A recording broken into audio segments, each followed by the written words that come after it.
Okay, so we've arrived again at our next point of interest. We actually have something right here. So we are at what I call the Unaka Pit, because we are just west of Unaka. So let's get right here where the junction point is.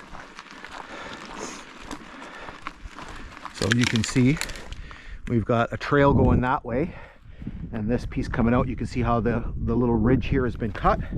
So let's talk about this place.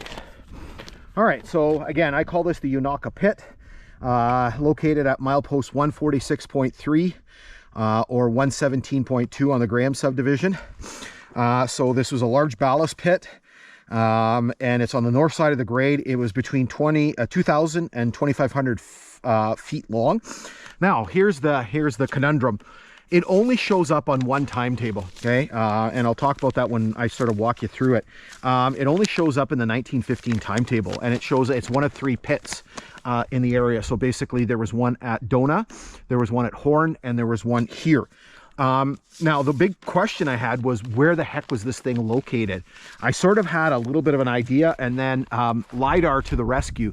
So when I looked at the LiDAR imagery, you could basically see this thing going off on the long, like basic, I don't know if it was just low or if that was all the material they took out, but basically it skirts the side of this ridge, and that's where they took all the gravel and stuff out. Couldn't find an actual map of it until I happened upon some Ontario Department of Mines, yeah, maybe Department of Mines, that's how old they are, maps. And basically they on some of the maps they actually show the rail line coming off of here and then going, and it says gravel pit on there. So I was actually able to find a map. So what I'll do is I will show you the map, I'll show you the LiDAR imagery, and I'll show you the one timetable we had. Again, don't know what's going on. We know that there were some upgrades that were done 1910, 1911. So for example, we know that there were lots of people at the Horn ballast pit. So if that pit was in operation, good chance that this one was in operation as well. See, I forgot when I was at Unaka to talk about how many people were at Unaka. I'll have to put that into the video. And let me look back. 1911 at Unaka. Yeah, 1911 there was only 5 people at Unaka, so not like there was a ton of things. But again, it could have been opened in that time frame or shortly thereafter. Again, doesn't appear on the 1918 timetable, so obviously it was out of operation by then.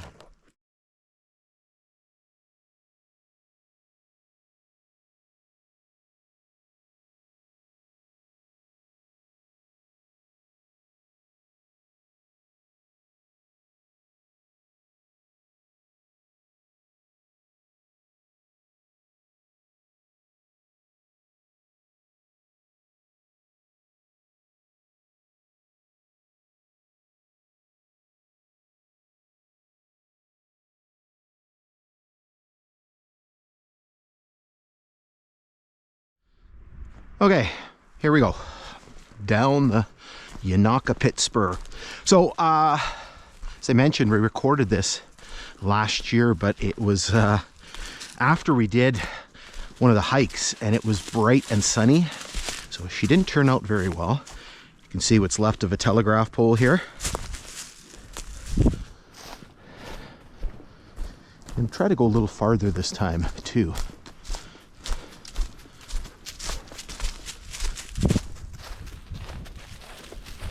Oh yeah, I forgot. There's like, this wasn't particularly fun. There were some spots where I had to crawl and things like that.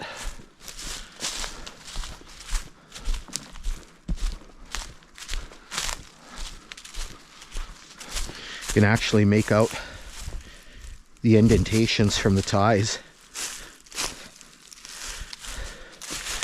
So again, we don't know how long this pit was in operation. We know that it was in operation in 1915, and that's the extent of it.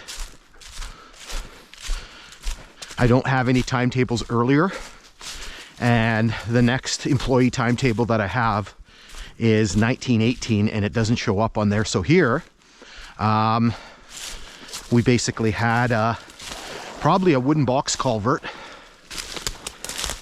that has long since bit in the dust here.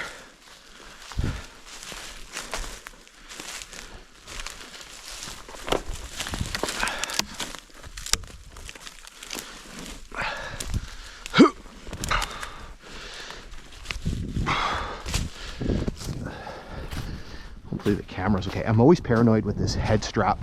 If you watch the videos, I mention it all the time because I never know if it's lined up properly. Here you can see the indentations really well. We were out recording a few weeks ago, did an episode of Extra Credit, and it was not right. Actually, I'm going to pause here and take a look at it. Okay, so it looks okay. You can still see some of the vestiges of the snow. Just so I'm not lying, I don't know if you can see my phone. Today is the 16th of May.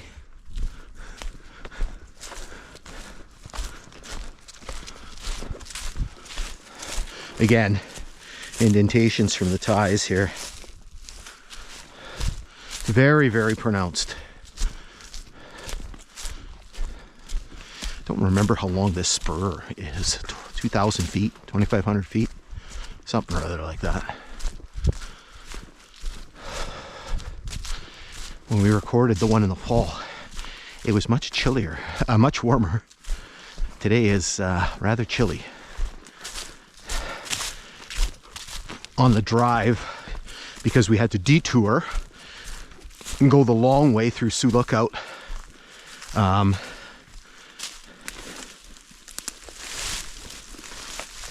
on, Lee.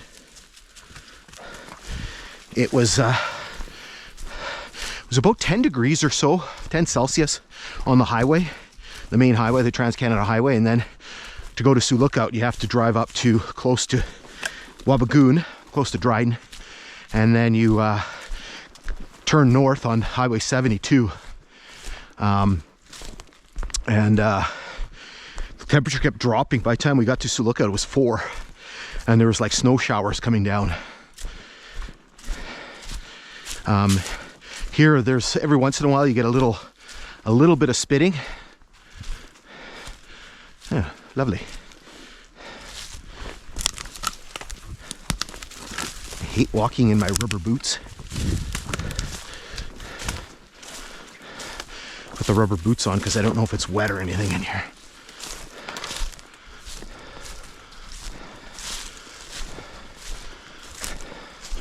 You can see this was used as an ATV trail.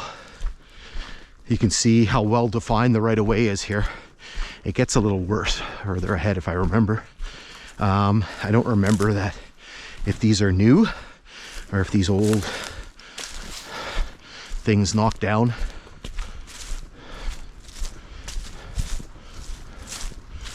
Probably another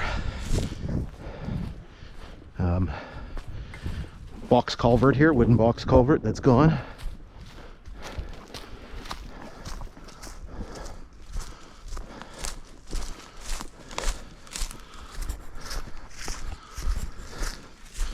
Hopefully the video's turning out okay.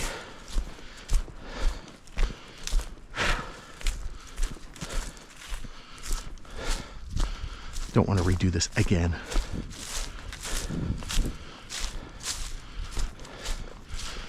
All right, I do remember a few of these.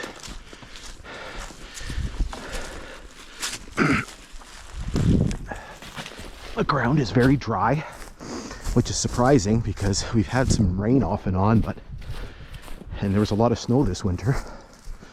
You can still see all the indentations from the ties. You can see them all where the gaps in the moss.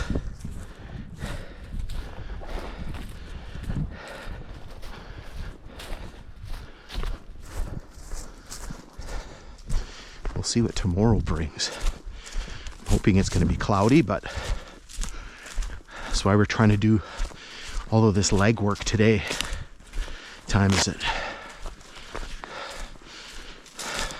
1:31, so it's 2:31 local Thunder Bay time.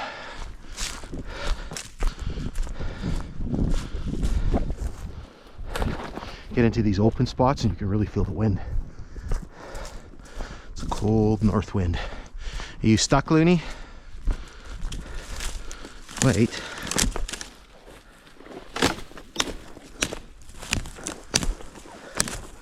There we go. Ooh.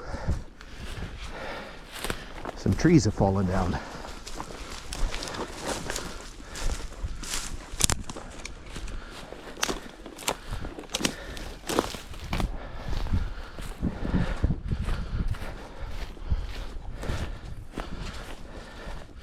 How much further, Papa Smurf? How much further? Only 400 meters. I don't know, it seemed like an eternity last year.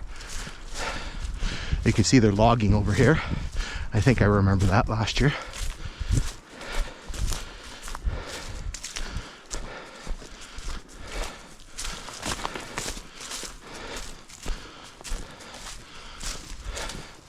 Oh, good Lord. Oh, too old for this. Oh, that could have been catastrophic. A nice pile of scat.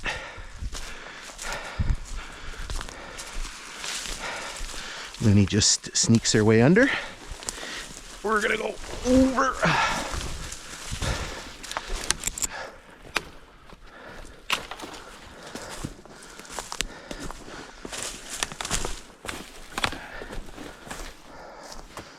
Oh my God. Wow. Good job, Luna.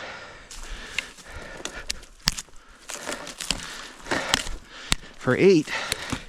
Ooh, she's still pretty nimble. We're around the same age. I'm not so nimble.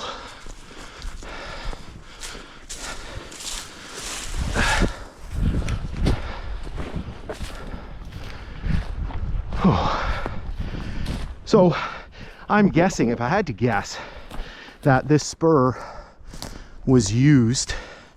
So after the line was built, there were some upgrades that were done, like 1910, 1911, and then continuing on. So I'm guessing maybe that's when this spur was opened. It was one of 3 on the line. So there was one by Dona, there was one by Horn, and then there was one here. Brain fart. Okay, we got to go straight. This is where it you kind of lose it a bit, because I think we start getting into the pit here, and you can tell by all of this moss that's on the ground, and usually that's typical where it's all sort of sandy and stuff. You can see all the jack pines and things that are growing. Jack pines like the nice sandy soil. I think this is... So what I did was I showed you the LiDAR. Basically, I ran a line off the LiDAR.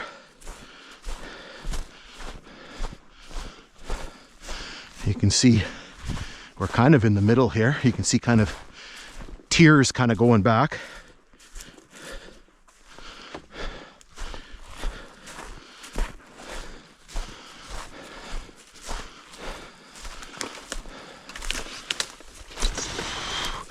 This looks like a railway right-of-way here, or a spur right-of-way.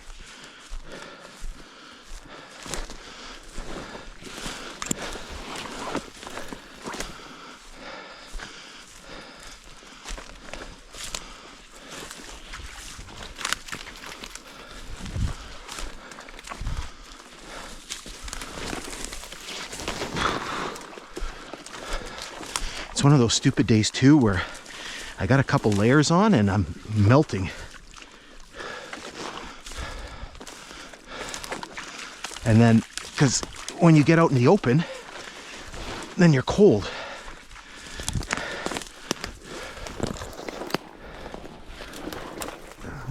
Watch where I'm putting my feet here.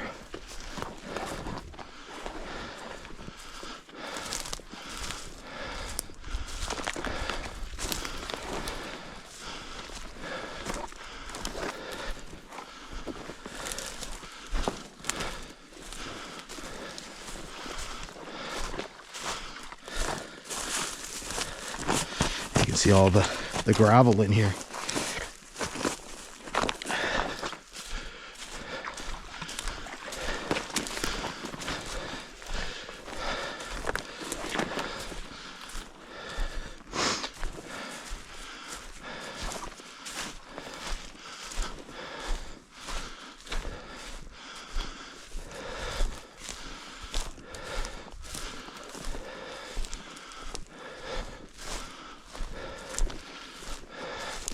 We're getting close to the end here.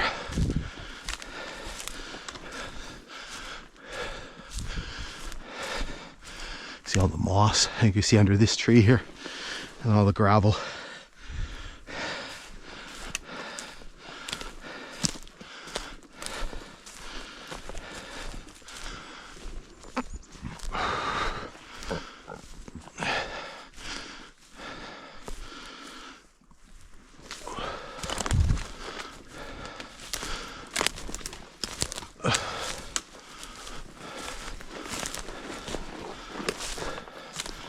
Again, you can see all the gravel down there.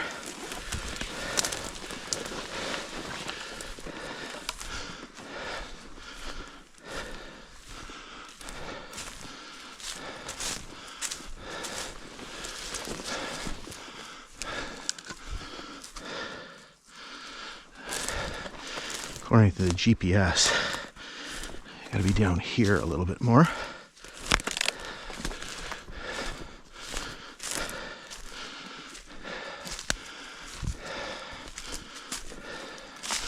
All right, I think we're gonna call it quits here because it's really starting to get overgrown.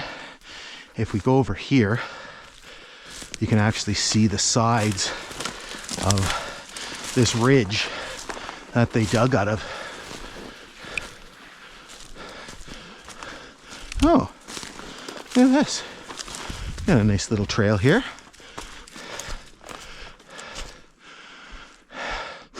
It's not what I see on the LiDAR. The LiDAR has it over there more. But it could be. More scat. Yeah. But basically you can see all the big sandy ridge that they dug out of. Okay. So let's stop here and then we'll get back on the railway grade and then resume our journey.